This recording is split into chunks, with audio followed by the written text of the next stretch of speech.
ಕಾರ್ಮಿಕರಿಗೆ ಸರ್ಕಾರ ಅನೇಕ ಯೋಜನೆಗಳನ್ನ ಜಾರಿಗೆ ತಂದಿದೆ. ಕಾರ್ಮಿಕರು ಸೌಲಭ್ಯವನ್ನು ಪಡೆದುಕೊಳ್ಳಿ ಎಂದು ಚಳ್ಳಕೆರೆ ಕಾರ್ಮಿಕರ ನಿರೀಕ್ಷಕರು ಕುಸುಮ ಹೇಳಿದ್ದಾರೆ. ಅಲ್ವಾ, ಕಾರ್ಮಿಕ ಇಲಾಖೆಯಿಂದ ಎಲ್ಲ ಸೌಲಭ್ಯ ತಗೊಳ್ತಾ ಇದ್ದೀರಾ ಇನ್ನೂ ಕೂಡ. ಇದು ಈ ತರಬೇತಿ ಪಡೆಯೋದ್ರಿಂದ ನಿಮಗೆ ಮುಂದೆ ತುಂಬ ಅನುಕೂಲ ಆಗುತ್ತೆ. ಮತ್ತು ನಿಮ್ಮ ತರಬೇತಿ ಆದಮೇಲೆ ನಾವು ಮೆಟೀರಿಯಲ್ಸ್ ಕೂಡ ನಿಮಗೆ ವಿತರಣೆ ಮಾಡೋ ಕಾರ್ಯಕ್ರಮ ಇರುತ್ತೆ. ಸರ್ಟಿಫಿಕೇಟ್ ಕೊಡ್ತೀವಿ, ಮೆಟೀರಿಯಲ್ಸ್ ಕೊಡ್ತೀವಿ. ಆಮೇಲೆ ನಿಮಗೆ ಏನು ಸೌಲಭ್ಯ ಇದೆ ಅಂತ ಎಲ್ಲರೂ ಗೊತ್ತಿದೆಯಾ? ಇಲಾಖೆದು ತಗೊಂಡಿದ್ದೀರಾ? ಮದುವೆ ಧನ ಸಹಾಯ ಇದೆ, ಹೆರಿಗೆ ಸೌಲಭ್ಯ ಇದೆ, ತಗೊಂಡಿದ್ದೀರಾ? ಆಮೇಲೆ 60 ವರ್ಷ ಆದಮೇಲೆ ಪೆನ್ಷನ್ ಎಲ್ಲ ಇರುತ್ತೆ. 60 ವರ್ಷ ಸ್ಕಾಲರ್ಶಿಪ್ಗೆ ಈಗ ಅವಕಾಶ ಇದೆ. ಸ್ಕಾಲರ್ಶಿಪ್ ನವೆಂಬರ್ 38ವರೆಗೂ ಅವಕಾಶ ಇದೆ, ಹಾಕಿಸ್ಬೋದು. SST ಪೋರ್ಟಲ್ನ ನೀವು ಹಾಕ್ಕೋಬೋದು. ಓಕೆ, ಮದುವೆ ಧನ ಸಹಾಯ 2 ಮಕ್ಕಳಿಗೆ, ಫಲಾನುಭವಿ 2 ಮಕ್ಕಳಿಗೆ ಮದುವೆ ಧನ ಸಹಾಯ ಇದೆ. ಮಹಿಳಾ ಕಾರ್ಮಿಕರಾಗಿದ್ದರೆ 2 ಮಕ್ಕಳಿಗೆ ಹೆರಿಗೆ ಧನ ಸಹಾಯ ಇದೆ. ಆಯಿತಾ? ನೀವು ಮೆಡಿಕಲ್ ಏನಾದ್ರು ಹುಷಾರಿಲ್ಲ ಅಂತಂದು ಅರ್ಜೆಂಟ್ ಡಾಕ್ಯುಮೆಂಟ್ಸ್ ಎಲ್ಲ ನೀವು ಟ್ರೀಟ್ಮೆಂಟ್ ನಮ್ಮ ಎಂಪ್ಯಾನಲ್ ಆಗಿರೋ ಅಂಥ ಹಾಸ್ಪಿಟಲ್ ತೋರಿಸ್ಕೊಂಡು ನಿಮಗೆ ಡಾಕ್ಯುಮೆಂಟ್ಸ್ ಕೊಟ್ಟರೆ ನಿಮಗೆ ವೈದ್ಯಕೀಯ ಧನ ಸಹಾಯನೂ ಸಿಗುತ್ತೆ. ಇದೆಲ್ಲ ಸೌಲಭ್ಯ ಇದೆ. ನೀವೆಲ್ಲ ತರಬೇತಿ ಪಡ್ಕೊಂಡು ಇದ್ರ ಉಪಯೋಗ ಪಡ್ಕೊಳ್ಳಿ. ಇದು ಒಂದು ಒಳ್ಳೆ ವ್ಯವಸ್ಥೆ ಇದೆ ಕಾರ್ಮಿಕ ಇಲಾಖೆಯಲ್ಲಿ. ಇದನ್ನೆಲ್ಲ ಉಪಯೋಗ ಪಡ್ಕೊಳ್ಳಿ ಅಂತ ಹೇಳ್ತಾ ನನ್ನ 2 ಮಾತು. ಶುಕ್ರವಾರ ನಾಯಕನಹಟ್ಟಿ ಪಟ್ಟಣದ ಯಾತ್ರಿ ನಿವಾಸದಲ್ಲಿ ಕರ್ನಾಟಕ ಕಾರ್ಮಿಕ ಇಲಾಖೆ ಕಟ್ಟಡ ನಿರ್ಮಾಣ ಮಂಡಳಿ ವತಿಯಿಂದ ಕಾರ್ಮಿಕರಿಗೆ ಪೂರ್ವ ಕಲಿಕೆ ಮಾನ್ಯತೆ ತರಬೇತಿ ಕಾರ್ಯಕ್ರಮಕ್ಕೆ ಚಾಲನೆ ನೀಡಿ ಮಾತನಾಡಿದರು.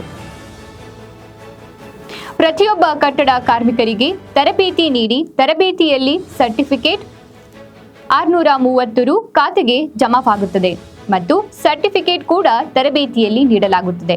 ಆದ್ದರಿಂದ ಹೋಬಳಿಯ ಎಲ್ಲ ಕಾರ್ಮಿಕರು ಹೆಚ್ಚಿನ ಸಂಖ್ಯೆಯಲ್ಲಿ ಭಾಗವಹಿಸಿ ಇಲಾಖೆಯ ಸೌಲಭ್ಯವನ್ನ ಸದುಪಯೋಗ ಪಡಿಸಿಕೊಳ್ಳಿ ಎಂದು ಸಲಹೆ ನೀಡಿದರು.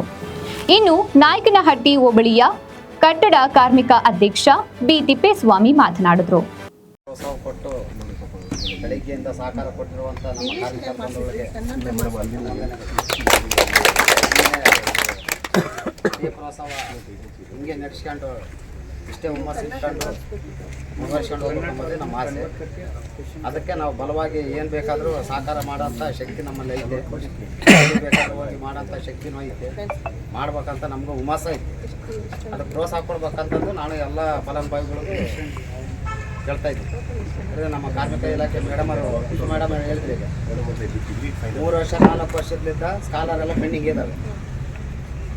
ಒಂದು ವರ್ಷದಿಂದ ಸಹಾಯತ ನಮ್ಮ ಇವು ಶಾದಿ ಭಾಗ್ಯವು ಪೆಂಡಿಂಗ್ ಆಯ್ತವೆ ಮೇಡಮರೇ. ಎಲ್ಲ ಅದು ವ್ಯವಸ್ಥೆ ಮಾಡ್ತಾ ಇದ್ದೀವಿ. ಶಾದಿ ಭಾಗ್ಯದೆಲ್ಲ ಮರುಪರಿಶೀಲನೆಗೆ ಹಾಕ್ತೀವಿ. ಅದರಲ್ಲಿ ಕೆಲವು ರಿಜೆಕ್ಟ್ ಆಗಿದ್ದಾವೆ.